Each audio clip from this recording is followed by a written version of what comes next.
How to apply Shein points at checkout. Hey everybody, if you'd like to use Shein points at checkout, you may follow up the steps. So once you are headed to a Shein application or website, the thing is you need to first accumulate points through various activities like purchases, review, or daily checks in. So you can just head over to checkout page for that. Shein points are earned by making purchases, as I said. You can head over to checkout once you're okay with all of the products. Tap on the back option and head over the checkout page. In here, you will be finding the checkout option. So you can find the section. Once you tap on checkout, tap on it like this.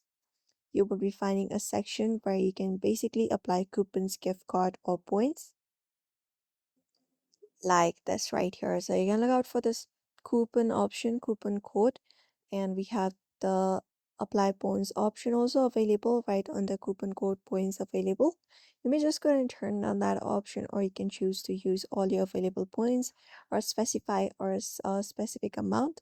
Once you've entered the desired amount of points, you can click on apply or select a similar kind of option to apply the discount to your order and review your order total and proceed to complete the payment.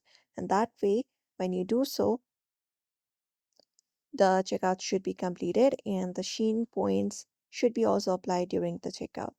And that is it. So that is how you do it. You may follow up this method in order to do so. So I hope this video was helpful. Give it a thumbs up and subscribe for more tips and tutorials.